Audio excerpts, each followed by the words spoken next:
Saudara yang berbahagia Ustaz Andan Surah, mewakili Pesuruhjaya PAS Negeri Pahang, bakal-bakal yang berhormat yang telah pun diperkenalkan tadi, pimpinan Parti Gerakan, dev-dev jemputan, saudara-saudari yang saya hormati sekalian. Apa khabar semua? Alhamdulillah, nampaknya semua dalam keadaan sehat walafiat. Malam ini kita berhimpun di sini dalam satu usaha yang cukup murni dan penting, iaitu dalam satu program jelajah PN Best yang diaturkan di peringkat Parlimen Indra Mahkota ini guna untuk memberikan peluang antara lain pada saya sendiri hadir untuk menyampaikan sedikit ucapan untuk menyokong calon-calon yang bertanding di Indra Mahkota ini. Kita sudah pun berada hampir separuh daripada jadual waktu untuk kita berkempen sebelum kita sampai kepada hari mengundi pada 19 hari bulan November yang akan datang ini. Tentulah ini satu ketika yang amat kritikal dan amat penting untuk nantinya saudara-saudara dan saudari yang berada di kawasan Indra Mahkota khasnya dan negeri Pahang amnya membuat suatu keputusan yang bijaksana untuk memilih kerajaan di peringkat negeri dan juga di peringkat negara kita. Sebab itu, apapun pertimbangan yang kita harus lakukan dalam tempoh mendatang ini adalah suatu yang amat mustahak, iaitu untuk membolehkan kita keluar dalam situasi yang agak sukar ini. Negara kita sudah hampir pulih daripada wabak COVID-19. Ekonomi kita juga baru pulih, tetapi tidak sepenuhnya. Politik negara kita sebelum ini agak terumbang-ambing dan tak stabil. Dan oleh sebab kerana politik dalam negara kita tidak stabil, maka dia telah pun menjejaskan usaha-usaha untuk kita membangunkan negara kita. Dengan keadaan negara kita yang tidak stabil, pelabur-pelabur tidak akan datang ke negara kita untuk melabur secara besar-besaran dan menyediakan peluang-peluang pekerjaan untuk anak-anak kita di masa-masa hadapan. Ketidakstabilan politik negara kita ini sudah pun berlaku dalam tempoh beberapa tahun yang mutakhir ini.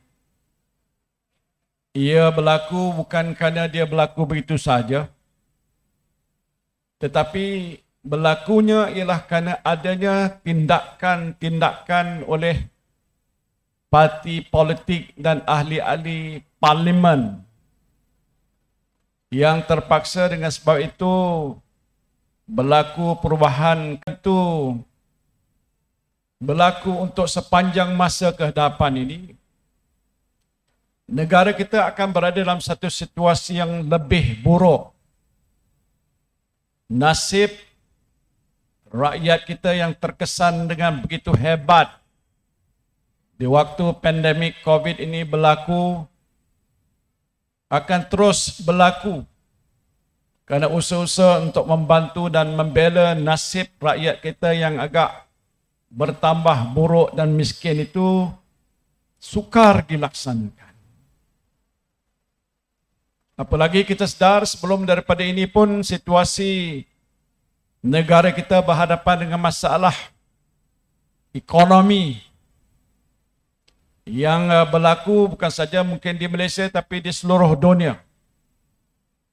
Sudah ada pertumbuhan yang agak perlahan dan dengan sebab itu telah memberikan kesan juga kepada usaha kita untuk membangunkan negara kita. Apalagi bila mana kita berdepan dengan isu pandemik COVID-19 yang menyebabkan kerajaan terpaksa mengambil langkah-langkah yang agak besar untuk menyelamatkan nyawa dan juga untuk memulihkan ekonomi negara kita.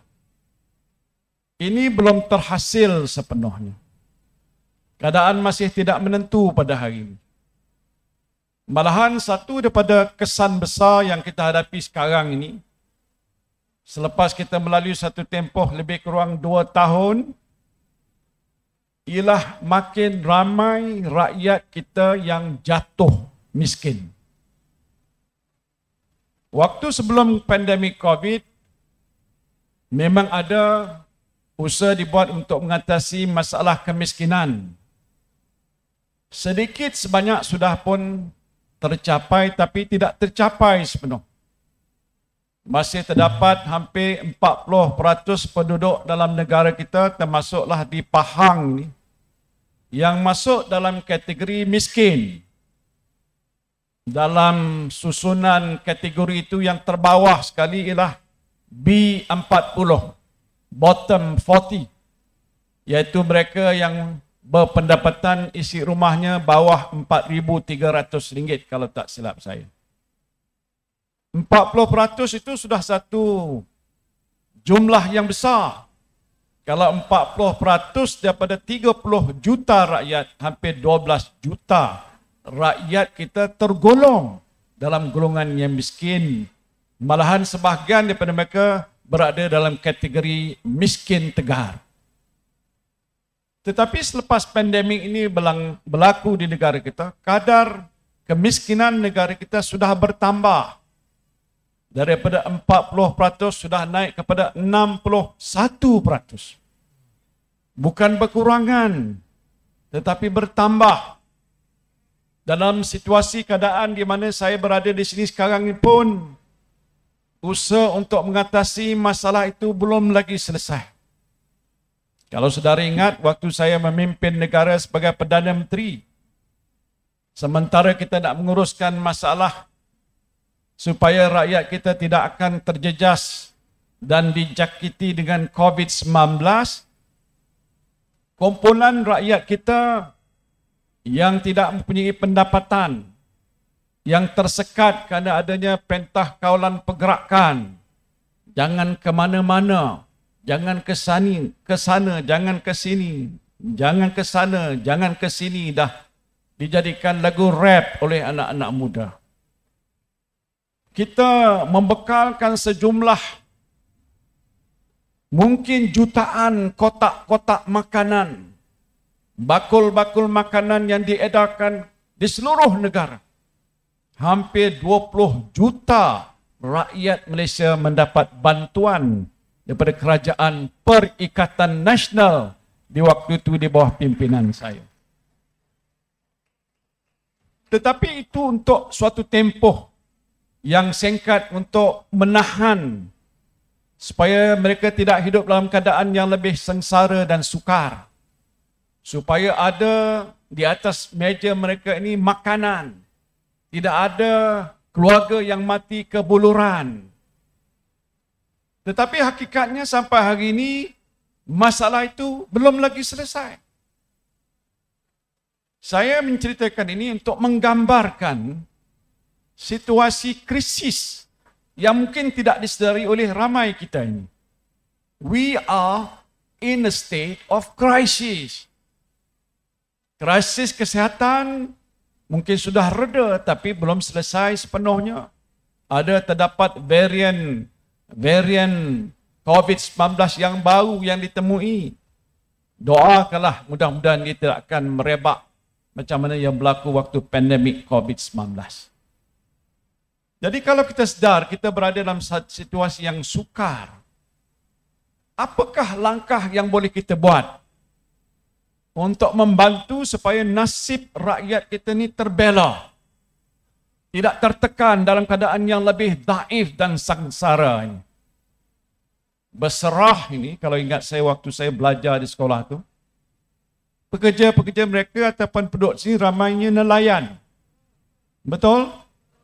Menangkap ikan. Berapalah pendapatan nelayan yang menangkap ikan hari ini? Waktu musim sekarang ni, musim tengkujuh, mereka tidak ke laut. Siapa bekalkan mereka wang dan juga makanan untuk menanggung dan menampung kehendak keluarga mereka? Oleh sebab itu, kita berhadapan dengan satu situasi yang besar. Dan lebih membimbangkan saya, ialah dikatakan oleh Bank Dunia, tahun hadapan 2023, dunia akan berhadapan dengan satu global recession. Iaitu situasi ekonomi dunia akan lebih teruk, merosot, baik di negara-negara maju, negara-negara membangun, hatta negara-negara miskin. Tertekan kehidupan mereka. Negara yang ada kerajaan mungkin tak mampu untuk menguruskan kerana ekonomi mereka bertambah buruk, dan terbeban lagi ialah kerana adanya inflasi yang meningkat dan mendadak bagaimana yang kita lihat berlaku di negara kita sekarang ini. Jadi itu gambarannya. Ini baru mukadimah. Tak tahu fungsi bagi saya berapa jam. Baru mukadimah. Tapi nak menceritakan ni supaya kita faham baik-baik. Supaya kita tahu situasi kita sebegini. Kebetulan pula ada pilihan raya. Ya, kami tidak bersetuju pilihan raya diadakan sekarang. Tengok, saya pun dah dihantar viral video-video yang ada dihantar ke seluruh kita ni. Banjir sedang berlaku di Shah Alam. Dulu ahli parlimennya nama dia Khalid Samad. Pandai juga dia lari pergi bertanding tempat lain kerana dia agak dia fikir banjir akan datang balik. Calon kita di sana anak muda Dr. Afif. Sedang berlaku sana. Dan memang kita tahu pun di pantai timur musimnya sekarang ini. Walaupun kita doa kepada Allah Subhanahu Wa Taala janganlah ada banjir. Jauhkanlah banjir. Jangan turun hujan tidak berhenti-henti 3 hari 3 malam. Tapi kalau juga berlaku banjir, apa kesannya kepada kehidupan kita dan bagaimana kita nak menguruskan pilihan raya? Kami pimpinan Perikatan Nasional telah memberitahu rakan-rakan kami dalam kabinet, Datuk Saifuddin seorang daripada jemaah menteri menghantar surat kepada Yang di-Pertuan Agong. Ini tak pernah berlaku dalam sejarah. Tapi kita mencipta sejarah. Kerana kita ni sayangkan rakyat. Kita tak mahu dalam keadaan yang susah yang saya dah bayangkan tadi, ada pilihan raya di musim tengkujuh. Bagaimana nak mengurus pilihan raya? Bagaimana nak mengangkut pengundi-pengundi ke pusat pemindahan sementara? Kalau hari jatuh mengundi, macam mana nak keluar mengundi? Siapa mengundi, siapa tidak mengundi? Ini isu-isu yang timbul. Jadi kami mohon pada Perdana Menteri seboleh mungkin jangan ada pilihan raya.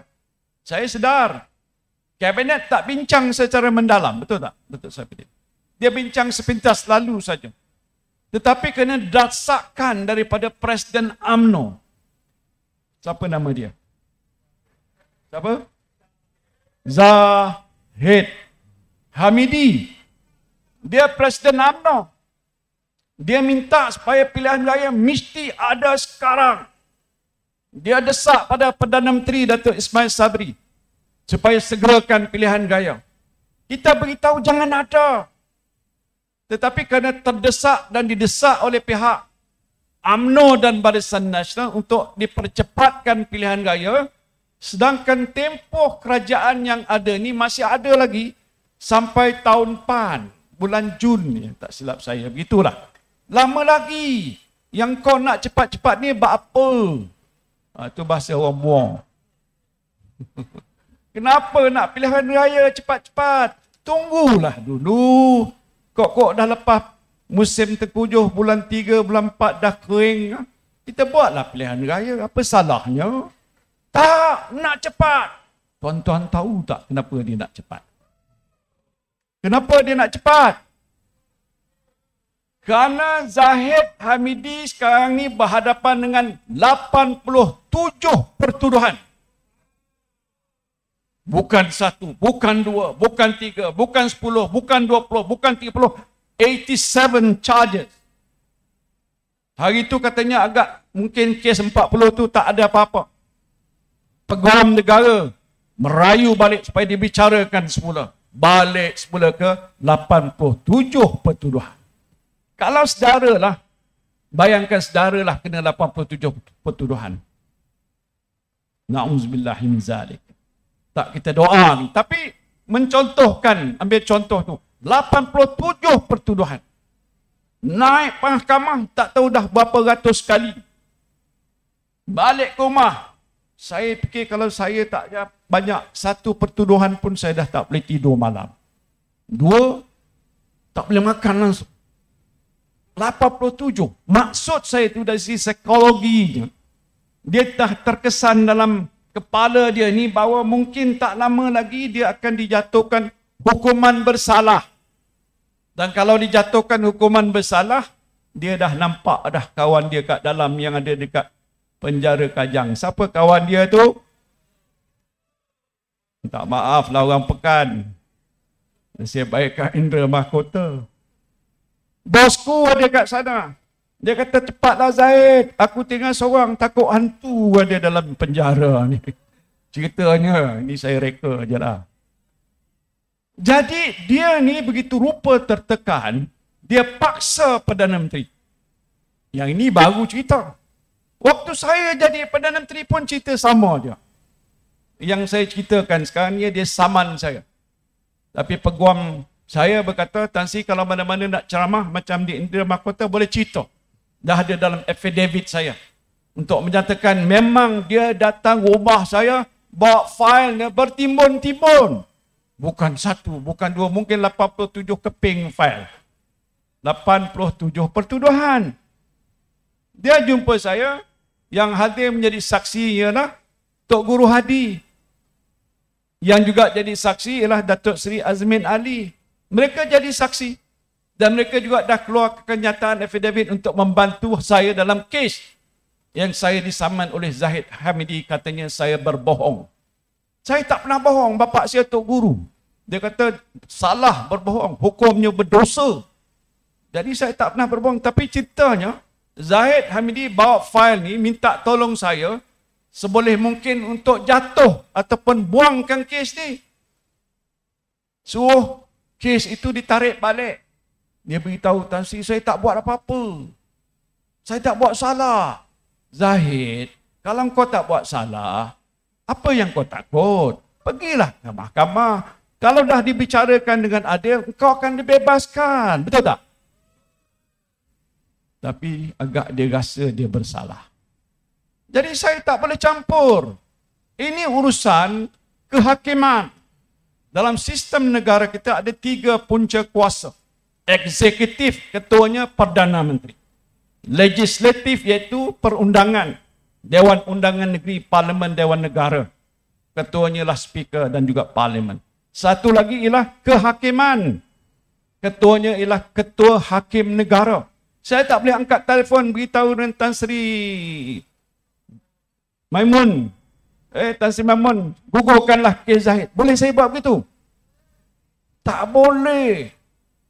Tak tahulah Perdana Menteri mantan-mantan dulu buat ataupun tidak. Saya tak boleh. Pasal waktu saya menjadi Perdana Menteri, angkat sumpah. Wallahi, wabillahi, watallahi, saya Muhyiddin Yassin yang hari ini menjadi Perdana Menteri bersumpah bahawa saya akan menjunjung perlembagaan negara, saya buat itu dan ini. Sumpah. Sebagai seorang Islam, kalau sudah bersumpah seperti itu dengan nama Allah, wallahi, wabillahi, watallahi, itu berat. Sebab itu walaupun saya didesak untuk saya mencampuri urusan mahkamah Zahid Hamidi. Wallahi, saya tak boleh campur tangan. Itu pendirian Perikatan Nasional untuk menegakkan sistem perundangan dalam negara, menjunjung perlembagaan negara. Jadi sebab itu saya tak buat apa yang dia minta saya buat. Apa jadi saya? Ditarik sokongan, saya pun jatuhlah. Tak apalah. Ini dunia bukan akhirat. Kok lepas ni menang pilihan raya, naik balik. Manalah tahu. Itu saudara punya doa lah. Saya tak pernah mimpi nak jadi Perdana Menteri pun. Jadi desakan tu begitu rupa sehingga dia mengenepikan kepentingan rakyat. Kalau dia ada perasaan kasih dan cinta pada kita semua, dia tak buat begitu. Tetapi dia bimbang ialah kerana nasib dia sendiri. Jadi pilihan gaya ini ialah untuk memenuhi tuntutan nafsu rakus yang ada di dalam jiwa Presiden UMNO dan pengurusi Barisan Nasional. Ini kita hadapi masalah. Tapi tak apalah, ada hikmah juga. Hikmahnya apa? Kita ada problem. Satu, nak menyelesaikan masalah kepincangan dalam sistem pentadbiran politik dalam negara kita. Satu, mencari suatu bentuk kepimpinan kerajaan yang berwibawa, yang beramanah, yang berintegriti, yang bersih, yang adil. Semuanya ini. Dan tentu yang ada di situ ialah Perikatan Nasional. Jadi bila dah ada pilihan raya, hikmahnya ialah rakyat ada kuasa menentukan kerajaan. Saya nak tanya saudara sekalian, kalau ada pilihan dia ke depan ni, siapa yang saudara akan pilih sebagai parti untuk membentuk kerajaan? Tak kuat. Tak kuat enggak? Ya, Perikatan Nasional. No choice. Yes, you have a choice. You ada 3 pilihan. Wahid, Perikatan Nasional. Isnain, Barisan Nasional. Salasa, apa dia? Pakatan Harapan. 3 pilihan. Pertama, PN ni nanti dulu. Ni ceritanya sampai subuh. Barisan Nasional. Saya ni dulu timbalan Presiden UMNO, timbalan pengurusi Barisan Nasional. Hebat juga tak? Ceritanya begitulah dulu. Tapi saya tak boleh tengok kalau orang melakukan kemungkaran. Saya tegur Najib. Kes 1MDB, dia Perdana Menteri, dia singkir saya. Jatuhlah saya. Itu sejarah saya lah. Jadi soalnya ialah bagaimana kita nak menentukan ni. Kalau Barisan Nasional sudah lama mentadbirkan negara, masalah yang kita tahu pada hari ini ialah kes-kes mahkamah yang banyak. Saya tak payah nak cerita ni, kluster mahkamah, kes rasuah, 1MDB, kes Yayasan Akal Budi, entah apa-apa masalah.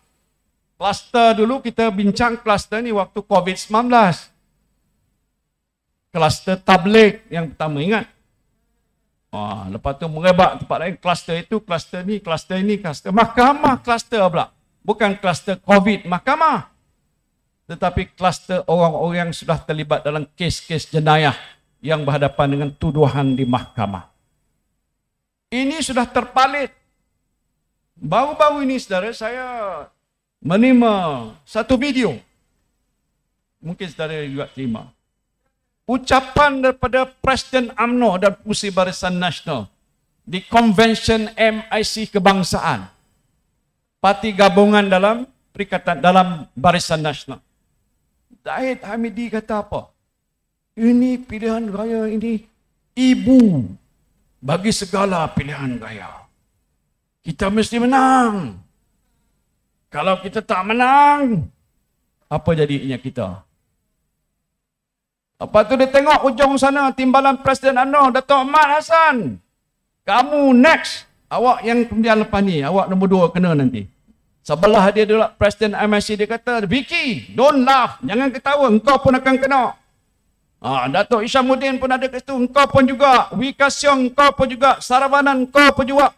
Ini pengakuan terbuka oleh Pengerusi Barisan Nasional bahawa barisan pimpinan Barisan Nasional semuanya terpalit dengan kes rasuah dan salah guna kuasa. Masya Allah. Bukan orang lain kata. Jadi kalau sebuah pertubuhan politik yang sudah wujud lebih daripada 7 dasawarsa ataupun 7 dekad lamanya. Kalau dia muda macam saya dah jadi tua.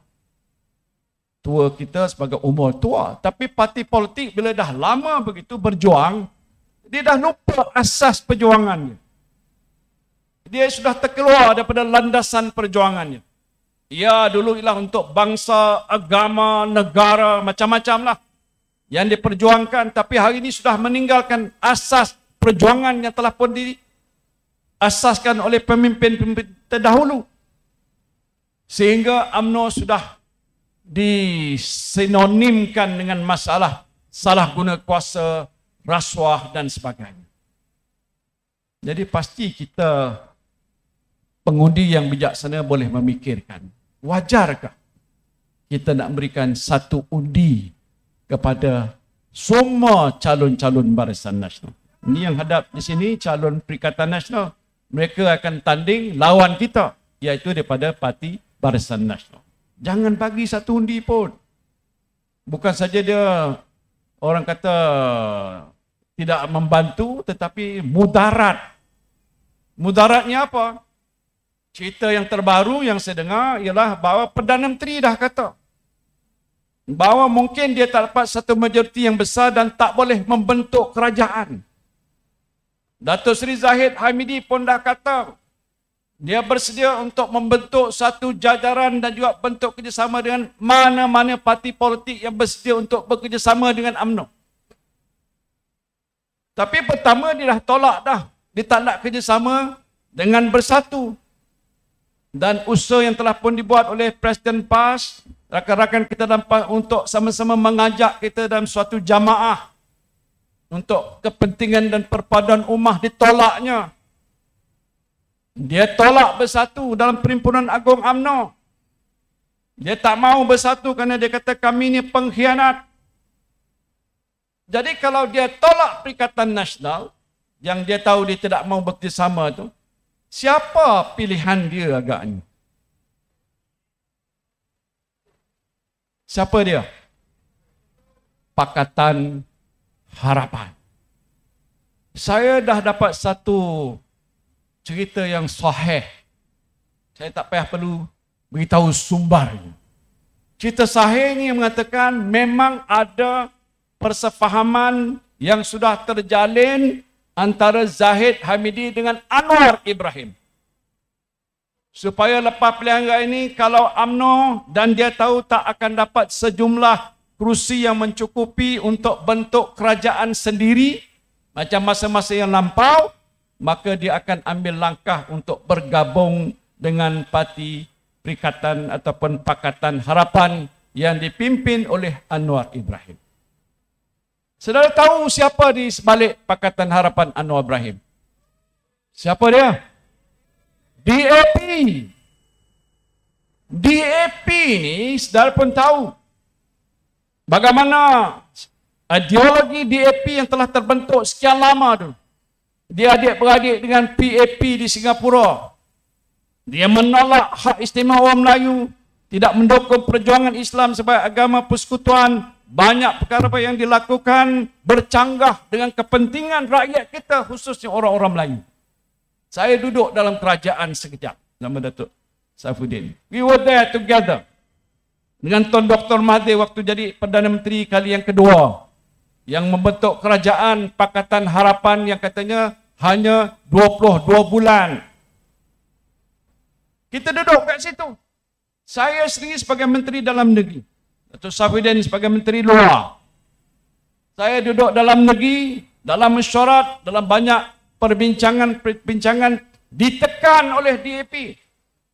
Satu contoh yang saya masih ingat ialah dia tekan supaya ambil langkah untuk menghapuskan Akta Hasutan. Akta Hasutan ni dah lama ada. iaitu untuk mengekang segala bentuk salah laku perbuatan yang menyentuh soal-soal induk dalam negara kita. Soal institusi raja-raja dan sultan. Jangan sentuh, tak tahu arah. Diadakan peruntukan itu untuk tindakan tertentu boleh diambil terhadap mereka yang melakukan kesalahan itu. Ataupun menyentuh hak istimewa orang Melayu. Ataupun agama Islam. Ataupun bahasa Melayu. Dan perkara-perkara lain yang sensitif. Dia minta supaya saya ambil langkah untuk menghapuskan akta hasutan saya tidak buat. Itu satu contoh dan banyak lagi contoh yang lain.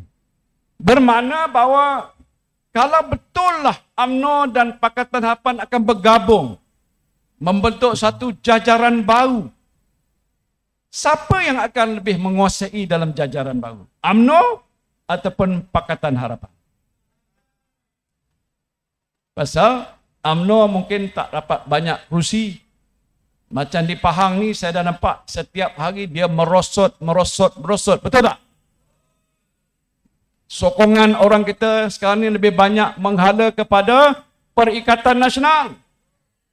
Anak-anak muda saya lihat begitu bertenaga, bersemangat meniupkan orang kata laungan Perikatan Nasional. Begitu orang kata kuat.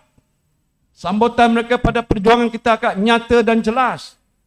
Jadi kalau begitu keadaannya, saya cukup bimbang kalaulah ini berlaku, maka apakah nasib kita semua di masa akan datang.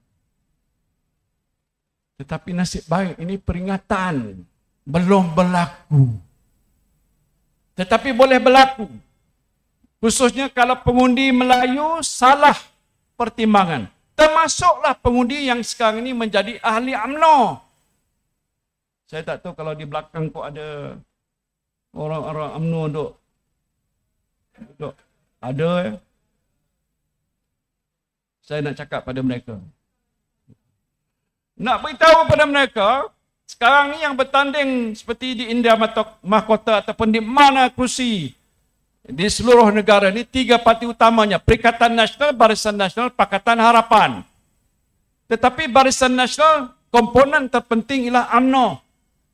Orang Melayu kita. Tadi saya pergi ke Pelda Lepor. Di situ hampir 100% Melayu. Kalau mereka itu ada ahli UMNO, kerana UMNO nak sokong Barisan Nasional dan calon-calon Melayu dalam Barisan Nasional, saya nak minta mereka fikir 10 kali. Kalau cerita yang sebut tadi betul dan benar berlaku, di mana kalau Zahid Hamidi yang jadi Presiden UMNO rasa tak boleh menang dan akan nanti bersekongkol dengan Anwar Ibrahim dengan Pakatan Harapan, bermakna undi yang ahli UMNO bagi pada pemimpin UMNO ni akhirnya akan pergi ke arah Pakatan Harapan. The danger is there. Jadi seruan saya mudah saja. Tak apalah kalau nak kekal UMNO, kekal lah. Tapi bila hari mengundi sampai 19 bulan, pangkah pada Perikatan Nasional. It's alright. You can still remain where you are. Jadi ahli UMNO pasal susah sangat nak keluar. Saya dah hijrah lama dah. Susah sangat nak keluar dengan tok dia, pak dia, anak dia, dek dia semua nak UMNO. Jadi kami pun ikut UMNO. Tetapi UMNO sudah pun tertinggal jauh di belakang. UMNO sudah rosak, tak seperti dulu. Tetapi kalaulah begitu keadaan dan dia nak keluar mengundi, saya nasihatkan jangan sokong UMNO. Tak ada siapa pun yang akan tahu. Masuk ke tempat pembuangan undi, pangkah pada semua calon Perikatan Nasional. Dan itu satu sumbangan yang akan menyelamatkan negara. Kalau itulah yang saya telahkan tadi itu berlaku, na'udzubillah min zalik. Inilah cara untuk mengelakkan dia jadi sebegitu. Jadi ini penting nak fikir. Bukan saya nak pergi, saya nak pangkah saja. Tapi ada cerita di sebalik itu. Kerana mungkin kita yang ada di kawasan seperti ini mungkin tak dapat meneliti secara lebih besar masalah yang ada di atas yang boleh menyebabkan negara kita terjerumus dalam satu gaung yang dalam, dan kalau sudah terjerumus sukar untuk naik semula. Sekarang saya nak ceritakan, kalau dah begitu tak ada pilihan. Pilihan terbaik ialah Perikatan Nasional. Baru-baru ini saya pun lancarkan manifesto. Tadi Datuk Saifuddin dah jelaskan tadi. Di peringkat negeri ada masing-masing untuk menambah yang ada kena-mena dengan peringkat negeri. Kita dah berikan, orang kata, rohsah, berikan kebenaran dan blessing, teruskanlah. Tapi di peringkat pusat, ini yang telah pun saya lancarkan beberapa malam yang lalu, yang kita buat secara terbuka. Lepas tu kita adakan sesi town hall untuk ada soal jawab. Bukan kita lancar lepas tu diam. Kita bersedia untuk menghadapi rakyat di waktu itu juga. Tanyalah apa perkara. Dalam ini termaktub 12 tunjang. Tunjang ni maknanya perkara-perkara yang pokok. Saya tak nak jelaskan satu persatu, tapi tunjang ni ada 12 perkara yang utama yang memerlukan kita memberikan perhatian. Semua perkara ini akan terlibat dalam hal urusan negara kita. Soal tadbir urus yang telus, itu disebutkan bersih tadi. Bersih bukan bersih yang di jalan raya dulu masa berhimpun ramai-ramai pakai baju kuning. Saya pun pernah join juga sekejap dulu. Ya, tapi bersih dari erti kata good governance, tadbir urus yang baik, tidak ada penyelewengan, tak salah guna kuasa, tak ada rasuah. Kita saja parti yang mana calon-calon yang telah pun kita namakan hari itu mengangkat sumpah dan juga aku janji untuk menentang rasuah. Saya dengar UMNO pembuat juga begitu. Ya. Ya, dia angkat sumpah nak menentang rasuah, tapi yang bercakap tu yang buat rasuah. Nak percaya ke? Dalam Perikatan Nasional, semua pimpinan-pimpinan sampai ke bawah tak ada terpalit pun, sedikit pun dengan kes rasuah. Saya pergi ke Kelantan untuk sama-sama menyambut 32 tahun Kelantan di bawah pimpinan PAS. Beberapa hari yang lalu di Kota Baru. 32 tahun PAS mentadbir negeri Kelantan. Tak ada satu pun kes rasuah. Allahu Akbar. Negeri Terengganu tidak ada satu kes. Di Kedah tak ada satu kes. Bersatu pun tidak ada satu kes yang mempalitkan pemimpin-pemimpin tertinggi hatta di peringkat mana sekalipun. Jadi, when we talk about corruption, we know we are not corrupt. Jangan ada orang cakap pasal corruption, tapi dia corrupt. Boleh percaya kan? Tak boleh percaya. Itu antara perkara yang kita sebutkan. Di dalam ni ada disentuh tentang soal belia, anak muda. Saya nak sebutkan sini kerana dalam pilihan raya ini ramai anak-anak muda kita usia 18 tahun ke atas sudah boleh mengundi. Didaftarkan secara automatik dalam sistem Suruhanjaya Pilihan Raya untuk membolehkan mereka mengundi. Dan mengundi penting untuk mereka laksanakan. Cumanya ibu bapa bolehlah nasihat. Pasal mereka ni baru keluar sekolah. Tak mengikuti politik. Jadi kalau tanya mereka nak pilih siapa, dia tak tahu. Biasa dia rojok pada ibu bapa. Dan kalau ibu bapa yang ada di sini beritahu pada anak ke cucu, saya ada juga cucu yang saya dah cerita di tempat lain. Saya tanya dia nak undi siapa, dia tak tahu. Baru tanya dan Tok Ayah terangkan. Sokonglah parti Perikatan Nasional. Yang ni Tok Ayah pimpin. Papa akan dalam WhatsApp group family, barulah dia faham. Kita minta supaya semua ibu bapa menasihatkan anak-anak ataupun cucu mereka untuk mengundi pada Perikatan Nasional. Kemudian ada yang mereka yang selamanya tak pergi mengundi. Sekarang sudah ada dalam daftar pemilih boleh mengundi. Apalagi yang memang sejak dulu mengundi, masih boleh mengundi. Kita minta supaya mereka mengundi kepada Perikatan Nasional. Ini cara saja untuk nak menyelamatkan negara kita. Soal urusan tentang hal ehwal wanita. Kita sebutkan dengan jelas bahawa perkara yang kita nak laksanakan termasuk untuk membangunkan usahawan wanita dalam negara kita. Bantuan grant RM20,000 boleh disediakan pada setiap usahawan wanita yang nak menoka bidang perniagaan. Banyak perkara yang lain yang kita telah bincangkan juga untuk jadikan dalam manifesto ini yang saya kira amat berguna supaya nasib wanita lebih terbela daripada apa yang kita lihat pada masa-masa yang lepas. Soal urusan berkenaan dengan rancangan tanah Felda. Tadi saya pergi ke Felda Lepah. Saya jelaskan, waktu pentadbiran saya sebagai Perdana Menteri, kita sudah buat keputusan menghapuskan hutang Felda, penoka Felda, RM8.3 bilion. kita hapuskan, makna tak perlu nak bayar satu jumlah yang bukan kecil, 8.3 bilion. Di samping kita juga menguruskan untuk dapatkan pinjaman sukuk, ya ini pinjaman secara Islamik sebanyak 99 bilion untuk menyelamatkan tanah-tanah penduduk Felda di bawah FGV balik semula kepada hak mereka dan tak diurus dengan cara yang baik supaya pendapatan penduduk Felda akan bertambah baik di masa-masa yang akan datang. Itu sebahagian. Malahan saya ada beberapa pandangan dan cadangan yang setelah pun saya terima. Ada banyak pakar-pakar yang menyatakan kalaulah diberikan peluang dan kesempatan mereka nak mengemukakan cadangan pada saya, bukan nak ambil Felda, bagaimana nak mengurus tadbirkan supaya hasil mahsul yang dikeluarkan oleh Felda ini akan dapat diberikan satu penilaian yang lebih tinggi, harga yang lebih baik. Tadi kita pergi ke Felda Lepor, dicerita pasal harga kelapa sawit. Mula-mula saya menang jadi naik Perdana Menteri, harga kelapa sawit sampai 1,700 ke 800 ringgit satu tan. Tak tahulah macam mana dia boleh naik itu, tapi mungkin kerana mereka melihat pimpinan negara waktu itu boleh dipercayai. Jadi sebab tu negara seperti India tidak mengenakan cukai import untuk masuk ke sana, maka harga kelapa sawit melambung naik di waktu itu. Untuk satu ketika yang agak lama sedikit, hari ini sudah menurun kepada 7 ataupun 800 ringgit satu tan. Itu satu bab. Kerana saya melihat potensi untuk dibangunkan tanah-tanah penduduk Felda ini tidak terbatas dengan apa yang sudah pun berlaku setakat ini. There are great potential. Ada usaha untuk memasarkan produk-produk, by-product daripada minyak kelapa sawit yang boleh kita gunakan di negara-negara tertentu yang kita boleh buat, dan ada jaminan harga yang lebih baik kepada para penduduk sekalian. Ini sebahagian daripada apa yang ada dalam manifesto kita yang kita akan dapat laksanakan insya-Allah. Soal yang berkaitan dengan nelayan, pekebun kecil, petani, semua ada di sini.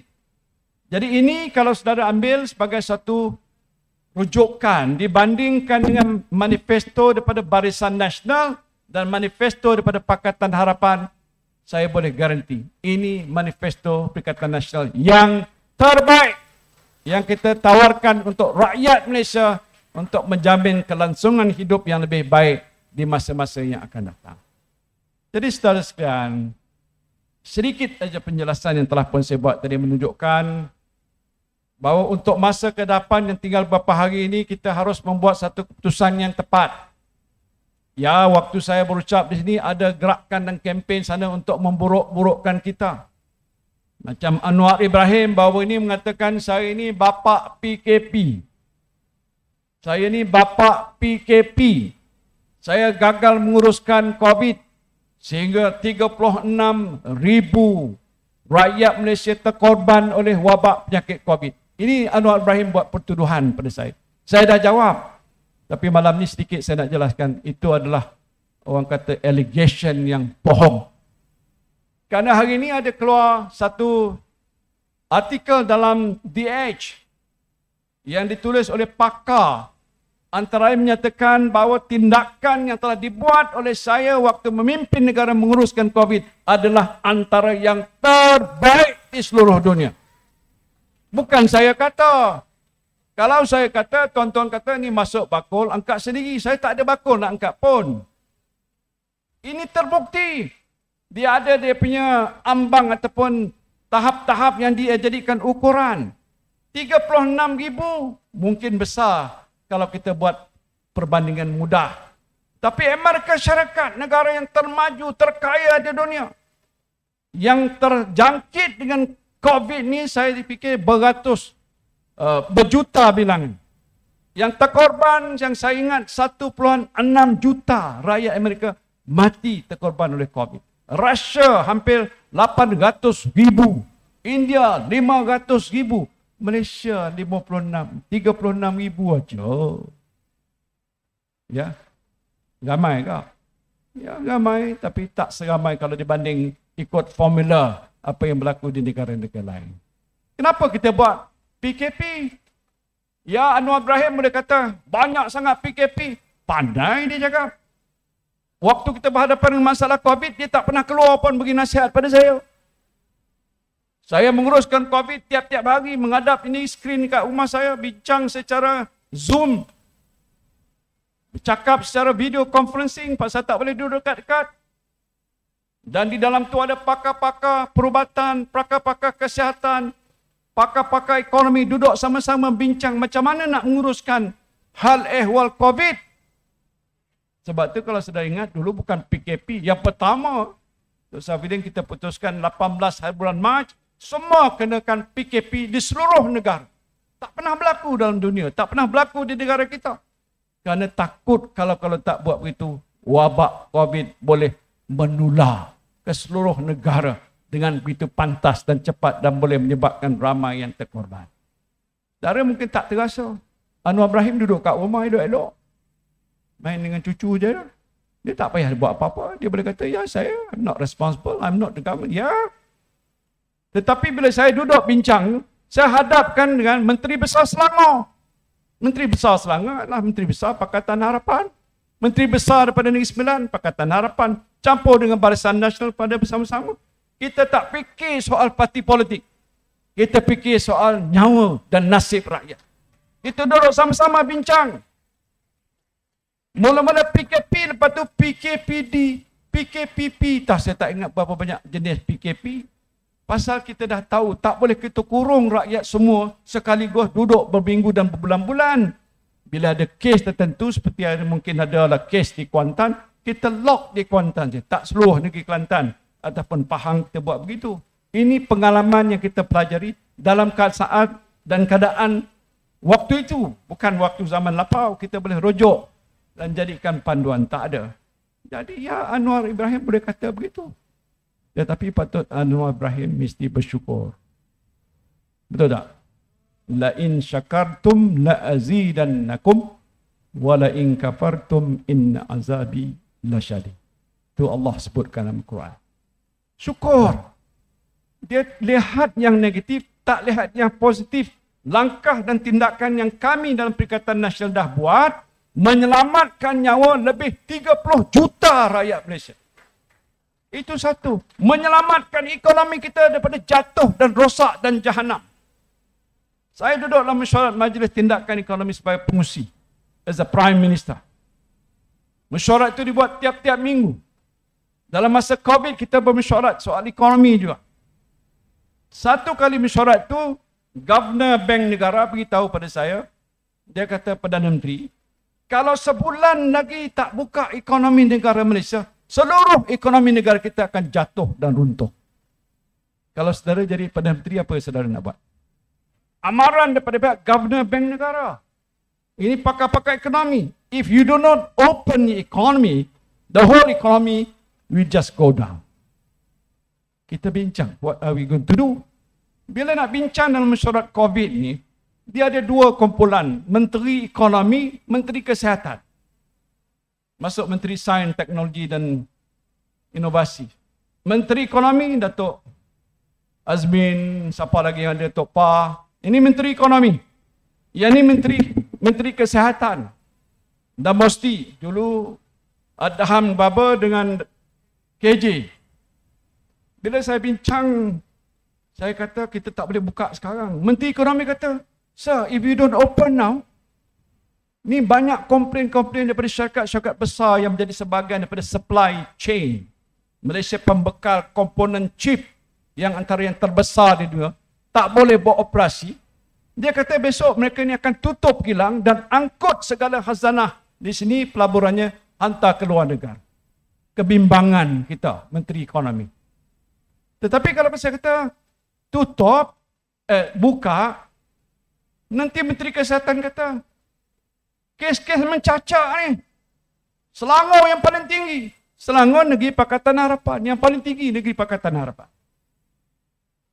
Selangor paling tinggi, jadi kalau kita buka lagi, macam mana nak menyelamatkan nyawa, sedang kesnya masih mencacak naik. Ini perimbangan antara dua. Anwar Ibrahim mungkin dia tak tahu. Saya hari ini saya nak keroyokkan dia habis-habis. Dia tak tahu, tapi pandai cakap. Memang berapi-api hebat. Tapi dia tak reti soal situasi sebenar. Dan ada perakuan bahawa Malaysia antara negara yang terbaik dari pengurusan COVID-19. Itu disebutkan oleh pakar-pakar antarabangsa dan World Health Organization. Hari ini ada kenyataan daripada The Age yang menyatakan memang langkah dan tindakan yang kerajaan waktu saya menjadi Perdana Menteri ambil untuk menguruskan soal COVID adalah antara yang terbaik berbanding dengan negara-negara maju di dunia pada hari ini. Jawablah dengan Anwar Ibrahim, tak apalah. Saya dengar dia ada kat sini kot. Oh, besok datang ke sini. Tolong sampaikan pada dia berita yang saya terang tadi. Kalau tak tahu, bacalah. Banyak daripada bahan-bahan yang telah pun disebar luas tentang pencapaian dan langkah-langkah tindakan Malaysia yang cukup berkesan. Yang pastinya hari ini kita dapat kembali seperti sekarang ni dalam keadaan yang lebih baik dan proses pemulihan ekonomi pun sudah bermula. InsyaAllah lepas 19 hari bulan, negeri Pahang akan kita ambil sebagai negeri Perikatan Nasional. Boleh? Negara Malaysia Putrajaya kita akan ambil alih sebagai kerajaan Perikatan Nasional di peringkat persekutuan. Boleh? Saya rasa gelombang sudah bermula. 2 malam, 3 malam lalu saya ada di Polis. Pergi ke satu Don. Bakar Hamzah, ketua kita kat sana, bertanding sebagai calon di Kuala Polis. Majlis tu sebesar ini walaupun satu Don saja. Melempah-lempah manusia keluar beramai-ramai. Kerana Polis ada 3 kawasan parlimen. Kangak, Alustak, Kangak, Arau dan Padang Besar. Arau Datuk Seri Syahidan Kasim tak dicalonkan oleh Presiden UMNO. Dia mohon untuk mintai PAS bertanding di Arau. Tonggong terbalik UMNO Arau dan juga UMNO Polis dia buatnya.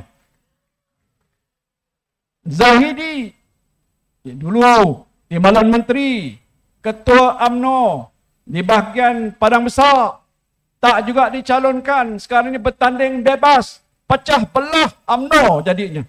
Yang bertanding calon itu ialah wanita. Saya fikir dah 1 Arau, 1-0. Padang Besar 2-0. InsyaAllah Kangak calon bersatu bertanding. Nampak cara semalam pun hebat. Kita boleh menang 3-0 di Perlis saja. Ini ramalan saya. Ada asas, kerana gelombang sudah saya lihat begitu rupa. Dia ada 15 Dewan Undangan Negeri di Perlis. Saya lihat kalau kita menang 8-9 dah menang dah kata orang Kelantan. Boleh ambil alih Perlis dan tubuhkan kerajaan negeri. PAS akan jadi Menteri Besar. Kaabah kita sokong itu. No problem. Sebelum tu saya ada di Kedah. Pergi membantu rakan kita juga daripada PAS bertanding ahli Parlimen Dato' Awang. Di Pendang. Dan laporan Menteri Besar yang hadir bersama saya di situ jelas gelombang besar baru sedang melanda negeri Kedah. Apa dia? Pembaharuan dan perubahan yang mereka mahu. Kekalkan kerajaan yang ada di peringkat negeri dan sapu bersih semua kursi parlimen yang ada di negeri Kedah. Kelantan jangan cakap kekal. Ada 14 kursi parlimen. Dulu pun PAS dah banyak kuasai. Sekarang ni PAS dengan bersatu ambil alih. Mungkin dia kata Gua Musang. Kurzali, tapi gelombang Gua Musang pun kuat. InsyaAllah kita boleh menang hampir semua kursi yang ada di negeri Kelantan. Turun ke bawah sikit pergi Terengganu. 8 kursi. 1 kursi untuk bertanding oleh parti kita bersatu. Saudara Rasul Wahid di Hulu Terengganu. 7 lagi PAS. Saya fikir kita akan sapu bersih. 8-0 di Terengganu. Ini bukan cakap kosong.